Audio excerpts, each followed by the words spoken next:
Hello everyone and welcome to codon 3।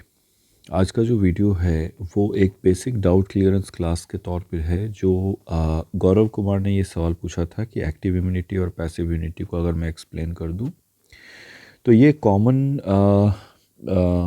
Confusion होता है amongst the scholars of immunology, जो active और passive immunity को थोड़ा सा समझने में बिगनिंग में थोड़ी सी दिक्कत होती है। फिर बाद में एडवांस स्टडीज़ में जब आप इसके प्रैक्टिकल पार्ट से जुड़िएगा या वैक्सीन डेवलपमेंट वगैरह में, तो अच्छे से समझ में आएगा कि आखिर ये दोनों कम्प्लीटली एक दूसरे से अलग होते हैं और हर किसी का एक अपना इम्पॉर्टेंस होता है। So before we start the active and passive immunity, we must understand what are the different types of immune responses in our body। और हम लोग बहुत ज़्यादा डिटेल में अगर हम लोग नहीं जाएंगे उसके, so there are two types of immune responses in our body, जो कि आपके एक होते हैं जो इनेट इम्यूनिटी होते हैं। These are the components which are available in our body since our birth, इसलिए इसको हम इनेट इम्यूनिटी बोलते हैं। और जो मेन कंपोनेंट्स हैं वो फिजिकल एंड केमिकल बैरियर्स हैं, फैगोसाइटोसिस हैं एंड इन्फ्लामेटरी बैरियर्स होते हैं, and they are known to be as a first line of defence and they are so effective that कि मोस्टली जो फर्स्ट लाइन ऑफ डिफेंस में ही mostly pathogens जो होते हैं उनको यहाँ पे एंट्री से रोका जा सकता है। बट स्टिल इन सब चीज़ों के बावजूद हमें कहीं ना कहीं एक दूसरे टाइप की इम्यूनिटी की ज़रूरत पड़ती है। उसका मेन कारण क्या है, अगर हम लोग उसके बारे में जानें कि एक्वायर्ड इम्यूनिटी है which is known to be the second type of immune responses in our body. इसका रीज़न क्या है कि हमें कुछ इनेट इम्यूनिटी के बारे में बोलूँ तो ये non specific type of immune responses, if I pick some of the colours, it is non specific type of immune responses है। यानी कि किसी भी तरह का पैथोजेन है, अगर वो आ रहा है तो एक कॉमन टाइप का इम्यून रिस्पॉन्स होता है जो सब पे एक ही जैसा इम्प्लीमेंट होता है। अगर हमें मोर एक्यूरेट इम्यून रिस्पॉन्स की ज़रूरत पड़ती है या कम समय में हम न्यूट्रलाइजेशन कर सकें, तो हमें एक दूसरे टाइप की इम्यून रिस्पॉन्स की ज़रूरत पड़ती है which is called acquired immunity. And the what is the most striking characteristic feature of this acquired immunity is the production of serum antibody by the plasma cells, as well as one of the most important feature is the production of memory cells। शुरुआत में इन सब चीज़ों को मैं इसलिए बता रहा हूँ कि कहीं ना कहीं जो प्रोडक्शन ऑफ एंटीबॉडी है वही जुड़ा हुआ है आपका ये एक्टिव और पैसिव इम्यूनिटी में। तो मैं आऊँगा उस चीज़ों पे। तो एक्वायर्ड इम्यूनिटी का जो स्ट्राइकिंग फीचर है वो है आपका production of memory cells and production of antibody through which it acquires the specificity.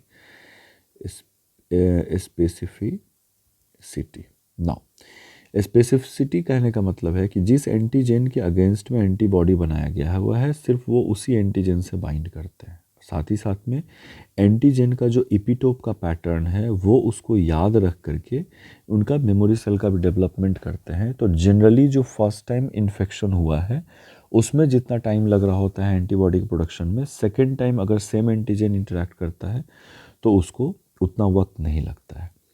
यहाँ के बाद में अब एक्वायर्ड इम्यूनिटी जो है उसको दो तरह की इम्यूनिटी में डिवाइड किया गया है। So acquired immunity in general term it is said to be the immunity that develops during the your lifetime. यानी once we have taken a birth then आपके बाद में जो अब continuously you are expose to something that develops the antibody and memory cells in our body, तो वो हम throughout the lifetime वो हमारे अंदर में डेवलप हो रहे होते हैं। नाउ जो एक्टिव इम्यूनिटी है और पैसिव इम्यूनिटी है इसको मैं थोड़ा सा बुकिश के हटाने के बजाय बुकिश बताने के बजाय मैं थोड़ा सा हटा कर आपको बता रहा हूँ कि किसी भी इम्यून रिस्पॉन्स में या इम्यूनिटी में अगर आपका बॉडी खुद का एंटीबॉडी और मेमोरी सेल बनाता है तब उस कंडीशन को हम एक्टिव इम्यूनिटी बोलते हैं। और अगर कोई मेडिकल कंडीशन है, जस्ट लाइक कोई एड्स पेशेंट है, उसका इम्यून सिस्टम कॉम्प्रोमाइज्ड कंडीशन में है और तब अगर आप उसको वैक्सीनेट करना चाहते हैं तो फिर आप उसको उसके इम्यून सिस्टम पे डिपेंडेंट नहीं हो सकते हैं कि वो एंटीबॉडी बनाए। तो आपको क्या करना पड़ता है, परफॉर्म्ड एंटीबॉडी को यूज़ करना पड़ता है। यानी एंटीबॉडी को किसी दूसरे ऑर्गेनिज्म या दूसरे ह्यूमन बीइंग से आइसोलेट करके और तब आपका पेशेंट के अंदर में डाला जाता है। So what is active immunity? It develops in response to an infection और वैक्सीनेशन। हम लोग वैक्सीनेशन पे भी आएंगे। और बहुत प्यारा सा डे टू डे लाइफ में यूज़ होने वाला जो वैक्सीनेशन होता है, मैं उसका एग्जांपल लूँगा जो कभी ना कभी आप और हम उस चीज़ से इनकाउंटर किए हुए हैं। Suppose we got a common cold and cough या थ्रोट इन्फेक्शन हमें अगर हुआ है, तो किसी भी पैथोजेन के अगेंस्ट में हमारा बॉडी जो है वो एंटीबॉडी और मेमोरी सेल बनाना शुरू करता है। अगर सेम पैथोजेन दोबारा अगर इन्फेक्ट करेगा तो जो मेमोरी सेल्स होते हैं वो उसके पैटर्न ऑफ एंटीजन को रिकॉग्नाइज करके वापस से उसके अगेंस्ट में बहुत कम समय में एंटीबॉडी बना देते हैं।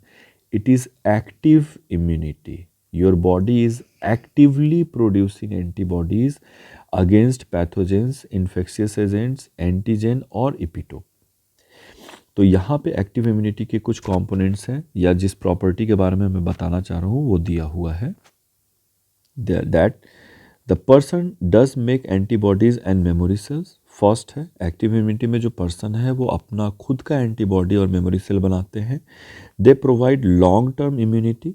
चूँकि आपका मेमोरी सेल्स आपके बॉडी में अवेलेबल है, इसका मतलब है कहीं ना कहीं आपका इम्यून सिस्टम जो है वो इन चीज़ों को जान रहा है कि किस तरीके का एंटीजन और इसके एपिटोप रिपीट हुए थे। तो ये मेमोरी सेल एक लॉन्ग टर्म यानी स्टार्टिंग फ्यू वीक्स से ले करके और लाइफ टाइम तक मेमोरी सेल्स जो है वो हमारे बॉडी के अंदर में सरवाइव कर सकते हैं।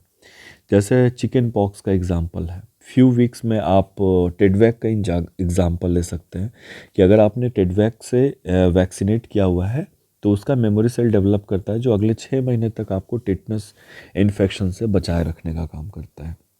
नेचुरली अगर मैं इसकी बात करूं तो whenever we are suffering from any disease, active immunity हमारे अंदर में एंटीबॉडी प्रोडक्शन करने का काम करते हैं।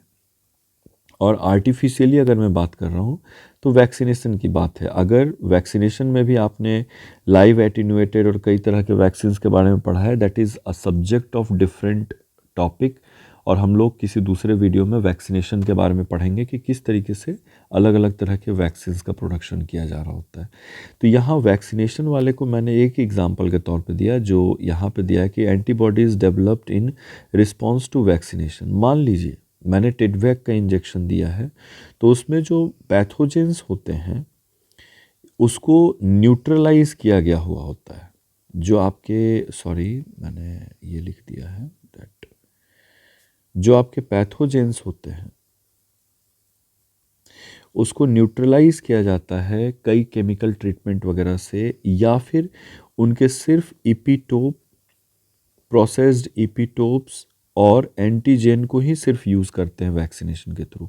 यानी कि जो नेचुरल प्रोसेस है उसमें कई ऐसे डिजीज़ हो सकते हैं कि अगर एक्टिव इम्यूनिटी के थ्रू अगर आप एंटीबॉडी बनाना चाहते हैं और अगर आप उस डिजीज़ से सफ़र करना चाहते हैं तो they are so severe that कि there are chances of survival are very low. तो इन दैट केस क्या किया जाता है कि हम डिजीज़ के होने का और तब इम्यून सिस्टम के डेवलप करने का वेट नहीं करते हैं।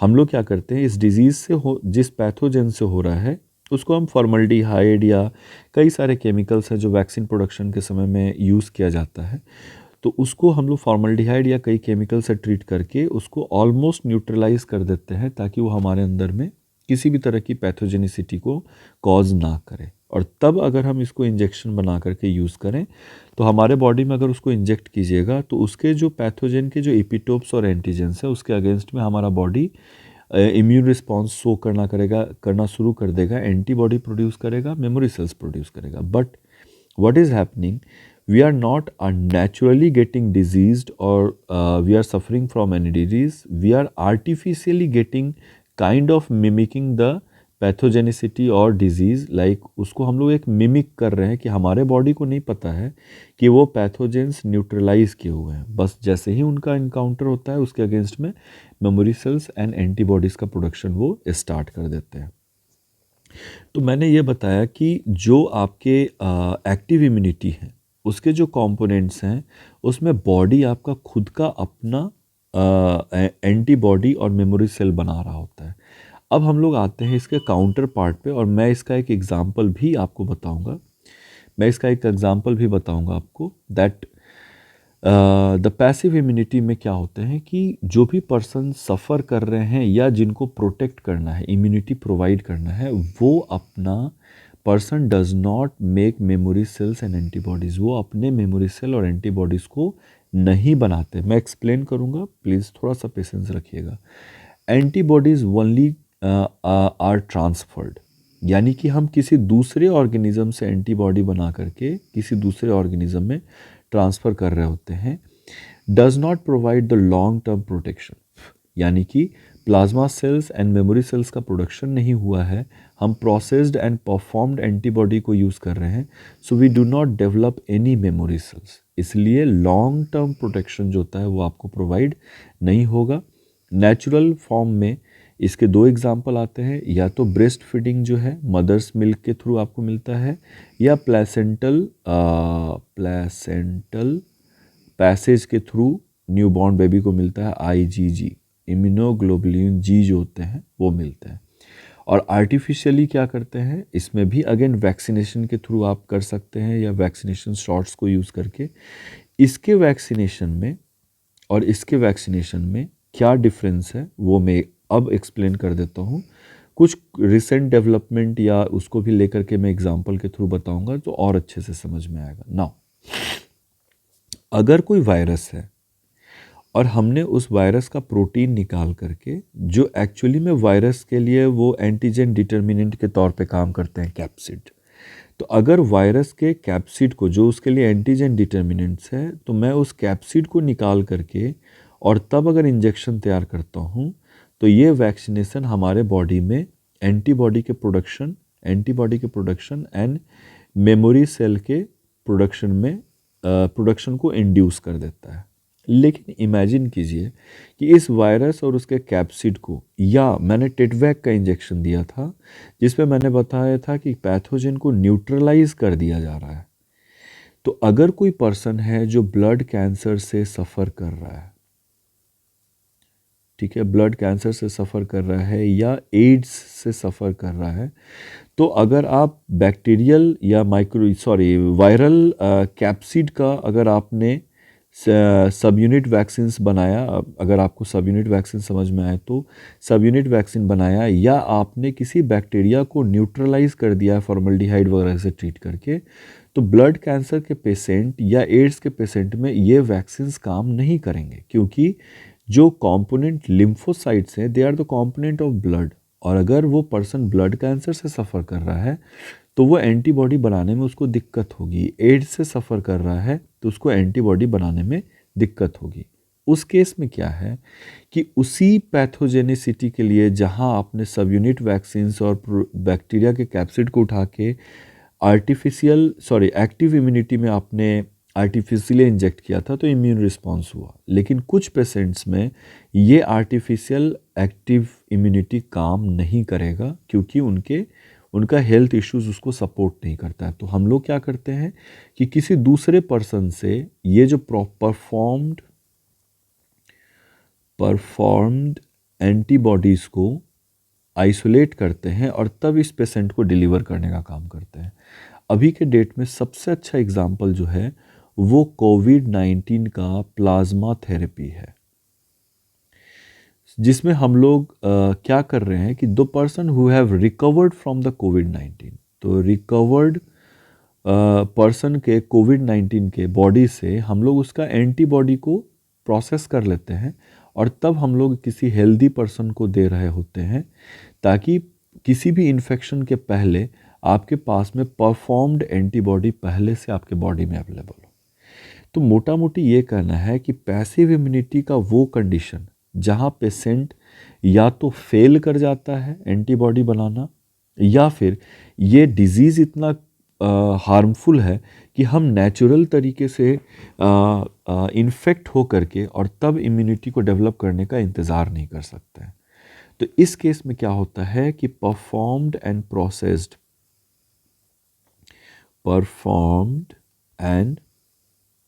प्रोसेस्ड एंटीबॉडी को निकाल करके और तब फिर ट्रांसफ़र किया जाता है। We are getting passively getting the antibodies that have been performed and processed into our body to fight with against any infection. लेकिन एक्टिव इम्यूनिटी में क्या था, हम अपना खुद का एंटीबॉडी बना रहे थे। इज इट क्लियर और not? So this is the basic difference between the innate and adaptive immunity, and hopefully I have been able to clear the doubt related to the active or passive immunity. And thank you Gaurav for asking the question. And this is really appreciating, और मुझ जैसे teachers जो बहुत साधारण teacher हैं, तो मुझ जैसे टीचर्स को आपसे इंटरेक्ट करने का मौका भी मिलता है। इसलिए keep asking questions and I will try my level best to clear your doubts. Thank you Gaurav, and thank you everyone for watching this video.